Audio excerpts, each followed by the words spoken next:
মানুষের সমাহার।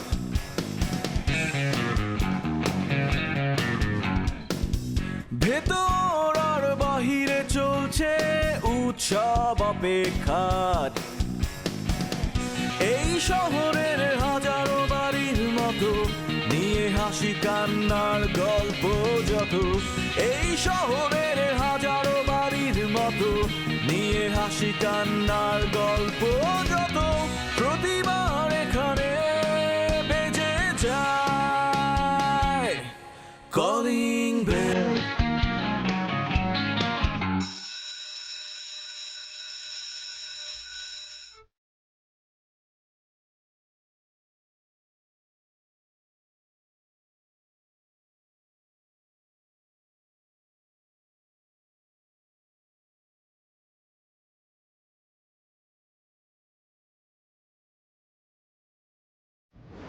শরীরটা এখন কেমন তোমার?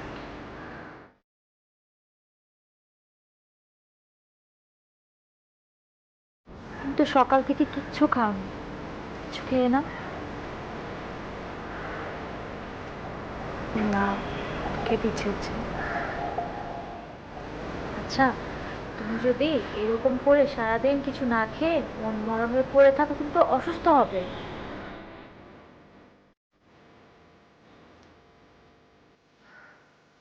আমি কি অসুস্থ হব?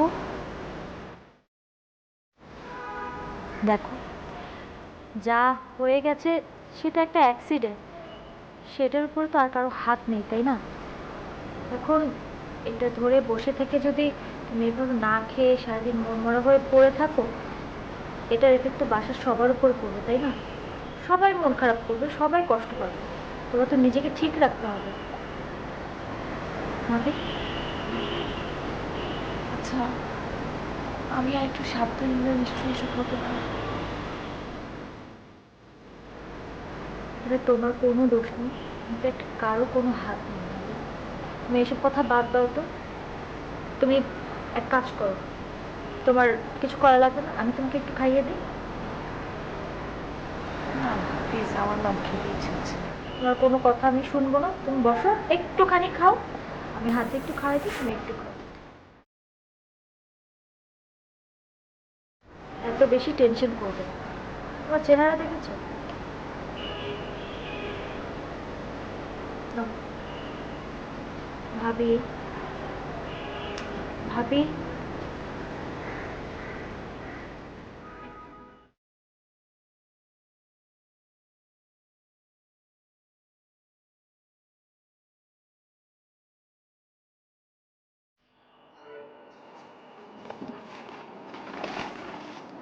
বাবলু বা, হ্যাঁ, আমার না মনটা ভালো লাগতেছে না। আপা চলে যাবে, আমি একা হয়ে যাব না। আচ্ছা, আপা যে চলে যাচ্ছে, আপারে কিছু দিয়ে দেওয়া উচিত না? তুমি তো কিছুই চিন্তা করলো না, কিছু ভাবছো? আমরা যখনই গ্রামে যেতাম, আপা কত কিছু দিয়ে দিত।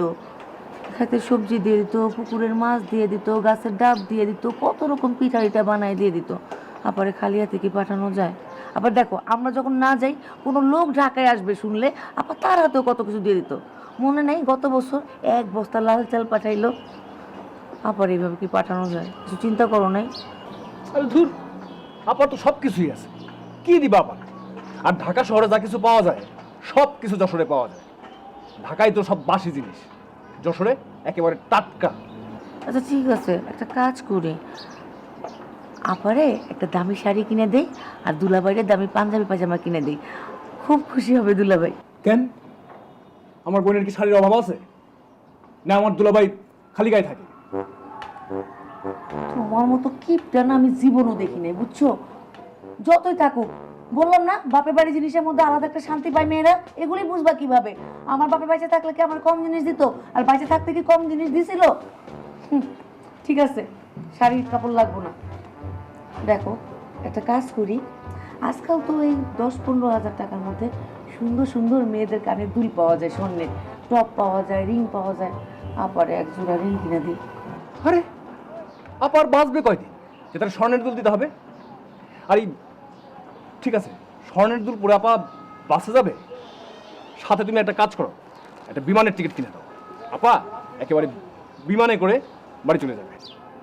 ও, তুমি যে কোন দিক দিয়ে কথা বলতেছিলে এতক্ষণ তো আমি বুঝি নাই, এখন বুঝলাম। শোনো, আমি একটা কথা বলি, আমার কোনো বোন নাই। এই আপারে আমি আমার আপন বোনের চাইতেও আপন জানি। এই আপা আমার 4 মাসের সংসারটারে নিজের মতো করে গুছায় রাখছিল। সব কিছু আমার নিয়ম কানুন সব বদলায় নিজের মতো করে একটা নিয়মে সাজাইতেছিল। সে সব কিছু দেখাশোনা করছে। এই আপারে তোমার দেওয়া লাগবে না। আমার যা আছে না, আমি আপারে স্বর্ণের দুলও দিব, শাড়িও দিব, প্লেনের টিকিটও দিব। তোমার লাগবে না, বুঝছো? আমার আপার জন্য আমি যথেষ্ট।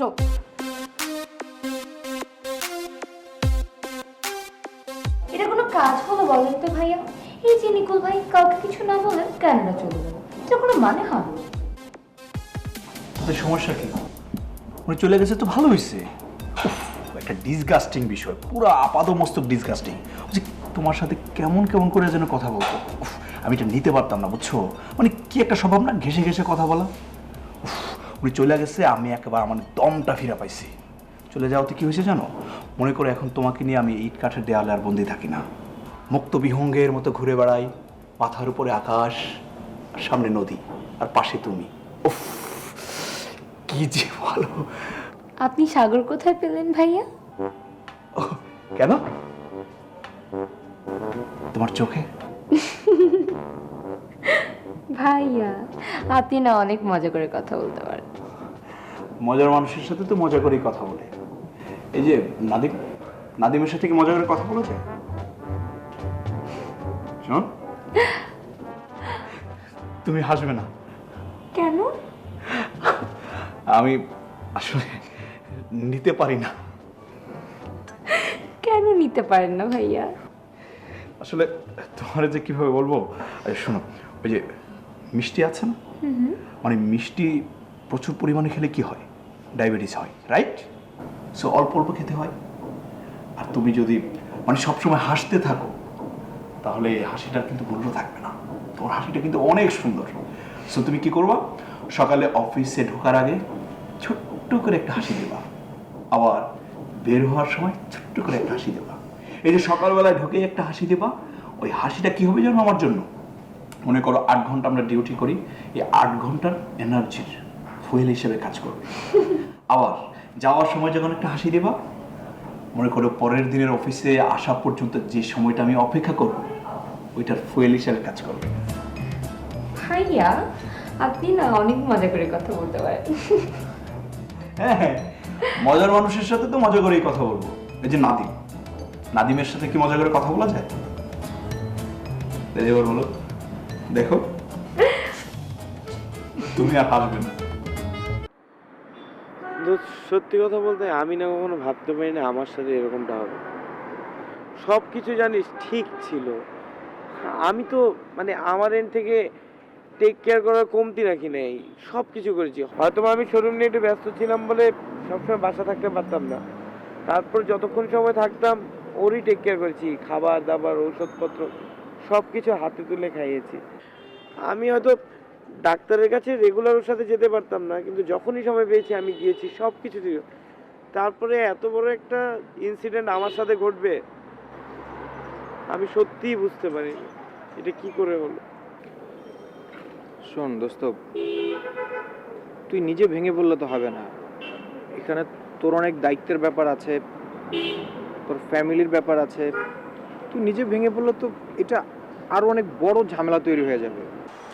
এখনকার একটা মানে সমীক্ষায় দেখা গেছে যে প্রায় 80% মেয়েদের মিসক্যারেজ হয়ে যাচ্ছে। ফার্স্ট ইস্যুতে এটা একটা ঝামেলা, বাট ডাক্তারের সাথে কনসাল্ট করলে নেক্সট ডে কীভাবে কী করলে কি হবে সেটা আমার মনে এমন মানে এত ভাবনার কিছু নাই দোস্ত। তুই নিজে ভেঙে না পড়ে ওকে একটা সাপোর্ট দিবি। এখানে তো শুধু রোমানা না, তোর পরিবারের একটা ব্যাপার আছে, তো সব কিছু মিলে তো একটা বড় ধরনের ডিজাস্টার হবে। তোকে অনেক ধৈর্য ধরে সব কিছু ডিল করতে হবে।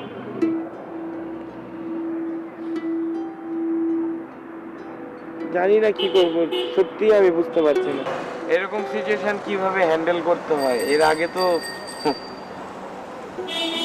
কখনো এরকম সিচুয়েশন হ্যান্ডেল করিনি। শোন দোস্ত, আমরা আছি, তোর ফ্যামিলি আছে, তুই এ নিয়ে কোনো টেনশন করিস না। বরঞ্চ তুই এটা টেনশন করলে জিনিসটা আরও জটিল আকার ধারণ করবে। তোর বাবার বয়স হয়েছে, মানে সব কিছু মিলে তো এই জিনিসটা মানে একটা পারিবারিক ডিজাস্টার হবে। এখানে তো তোর অনেক দায়িত্ব আছে, তাই না? তো নিজে নিজে ভেঙে পড়লে তো এই জিনিসটা খুব খারাপ পর্যায়ে চলে যাবে।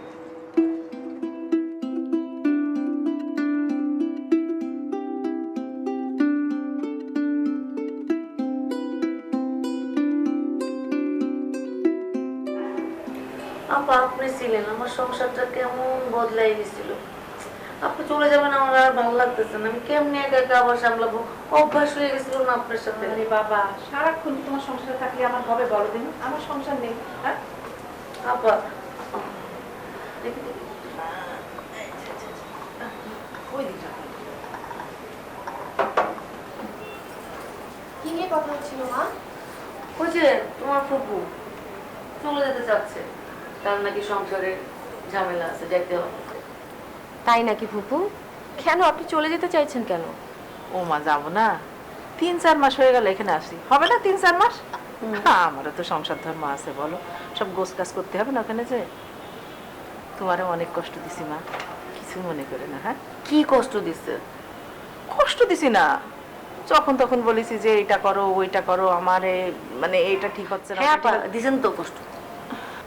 ফুপু আপনি কি বলছেন আমি কিন্তু কিছুই বুঝতে পারছি না। না, আমার যখন বিয়ে হয়ে শ্বশুর বাড়ি গেলাম তখন আমার শাশুড়ি ননদ মানে আমার সাথে না এরকম ব্যবহার করতো। আমি যদি কিছু বলতে হতাম বলতো যে এরকম না বললে তুমি কাজ শিখতে পারবা না। সেই জন্য আমিও মনে করলাম তোমারে যদি এটা বলি তাহলে তুমি মনে হয় কাজ শিখবা। আসলে আমি তোমার খুব বেশি কষ্ট দিয়ে ফেলেছি মা, কিছু মনে করে না। হ্যাঁ, ছি ছি ফুপু, আপনি এগুলো কি বলছেন? আপনি মুরব্বী মানুষ, আমি ছোট, আমাকে শাসন করবেন না তো কে করবে? আর যা করেছেন কাজটা শেখানোর জন্যই তো করেছেন, আমি বুঝি সেটা ফুপু, আমি কিচ্ছু মনে করিনি।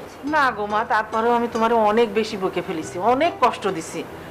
এই যে তোমার মতো এরকম শিক্ষিত সুন্দরী লক্ষ্মী একটা মেয়ে আমি সময়ে অসময়ে খুব বেশি করে বলে ফেলেছি, এটা করো ওইটা করো, এত বেশি কষ্ট দিছি তোমারে। তারপরে দেখো তুমি কত ভালো। আশেপাশের বউদের দেখেছি না, ওরা তো কাজ করেই না, আর একটা কথা বললি কথার পরে কথা বলা, একটু সম্মান করে না। তোমার এত কিছু বলার পরেও তুমি আমার কত সম্মান করেছো। বাবলুর মা, তোমার ভাগ্য ভালো যে তুমি এরকম একটা ছেলের বউ পাইছো, সুন্দরী, শিক্ষিত, লক্ষ্মী। আচ্ছা ফুপু এসব কথা বাদ দিন তো। ঠিক আছে, আপনাকে না হয় কয়েকদিনের জন্য ছুটি দিলাম, কিন্তু আপনার আমাদেরকে কথা দিতে হবে যে আপনি এরপর খুব তাড়াতাড়ি আবার ফিরে আসবেন, আর আসার সময় অবশ্যই ফুপাকে সাথে নিয়ে আসবেন। এতদিন হলো আমার বিয়ে হয়েছে আর ফুপা শ্বশুরকে দেখলাম না, ব্যাপারটা কেমন হলো বলেন তো? বৌমা একদম ঠিক কথা বলেছে, এবার কিন্তু ভাইজানকে নিয়ে আসবে। বললি কি আর আসবে? তার ব্যবসা বাণিজ্য আছে, দেখি তারপরেও চেষ্টা করবো। আর তোমার ফুপারে নিয়ে আসতে বলতেছো কেন? তোমরা তো গেলি পারো, গিয়ে আমাদের গ্রামের বাড়ি দেখে আসলে, তোমার ফুপারে দেখে আসলে, একটু বেড়াবে আসলে ভালো লাগবে। তা না হয় যাবে আপা, কিন্তু যা বলছে না বৌমা ঠিক বলছে, এবার ভাইজানকে নিয়ে এসে। আর ভাইজানের সময় আছে, সারাক্ষণ ওই ব্যবসা বাণিজ্য নিয়ে থাকে। একটু আসবে, একটু ঘোরাফেরা করবে, দেখবে। হ্যাঁ, তাহলে তো মনে করো 3 থেকে 4 মাস তোমাদের এখানে থাকলাম, একবার তো এসে ঘুরে যেত, টান আছে নাকি? মা আপনারা কথা বলুন, আমি রান্না করে যাচ্ছি। আচ্ছা ঠিক আছে।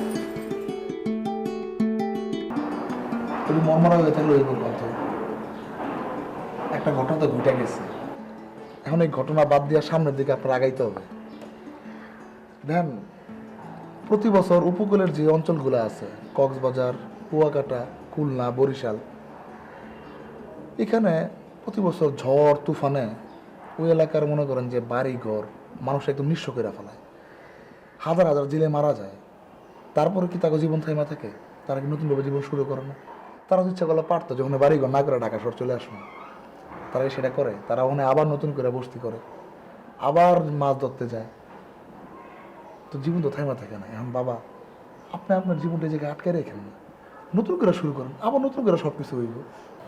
চাচা, কিছু বিষয় আছে চাইলেই করা যায় না, কিছু কিছু তুফান আছে যে তুফানগুলো মানুষকে একবারে নিঃস্ব করে দিয়ে যায়। দেন বাবা, আমার এত জ্ঞান নাই, আপনার বুঝদের মতো জ্ঞান তো আমার নাই, আমি এত শিক্ষিত না, এত বুদ্ধি আমার নাই। তবে আমি যেটা মনে করি আপনার যদি দুঃখের মধ্যে আটকে থাকেন তাহলে তো আর কিছু হইল না। আপনি যদি এরকম দুঃখে থাকেন তাহলে তো বৌমারও খারাপ লাগবে। আপনি বৌমার হলে ঘুরেন, একটু ঘুরতে পাইলেন। এই যে ঘরের ভিতরে আপনি নিজেরা বন্দি করে রাখছেন, এটা তো ঠিক না। ব্যবসা বাণিজ্য আছে, ব্যবসা বাণিজ্য আবার মন দেন, আবার শুরু করেন নতুন করে। আমি তো আমার মতো করে দেখতেছি ব্যবসাটা, কিন্তু আপনার দরকার আছে না? যে নৌকাটার মালিক তার হাল ধরা উচিত না? চাচা, আমার এখন মানসিক পরিস্থিতি নেই কোনো কিছু করার, আমি কিছুই করতে পারবো না। আমার এখন সবচেয়ে বেশি দরকার বাসায় থাকা, বাসায় আছে। বুঝছি, তারপরও আপনি মনে করেন যে একটু সময় দেন। হ্যাঁ, আপনি যদি এরকম দুঃখে থাকেন, আপনি সবচেয়ে বুঝের মানুষ বাসা, তাহলে বাসার সবার অবস্থাটা চিন্তা করেন একবার। আপনি একটু বাবা চিন্তা করেন, আপনি একটু দোকানে যান। আপনি তো কালকে থেকে যেতে হইতেছে না, গেলে দৈনিক একটু এক আধ ঘন্টা থাকলে আস্তে আস্তে অভ্যাসটা হইলে আবার ব্যবসায় আপনি যান। আমি এর মধ্যে দেখে না রাখুন, কোনো সমস্যা নাই তো। চাচা, আমাকে কোনো কিছুই করতে বলেন না, আমি এখন কোনো কিছুই করতে পারবো না। আমার কোনো কিছুই ভালো লাগে না। আপনি আপনার মতো দেখেন, ব্যবসা বাণিজ্য দেখতেছেন, দেখেন। আমি পরেরটা পরে দেখব। আচ্ছা ঠিক আছে, দেখি তাহলে বড় ভাই জানলে একটু কথা বলে থাকেন।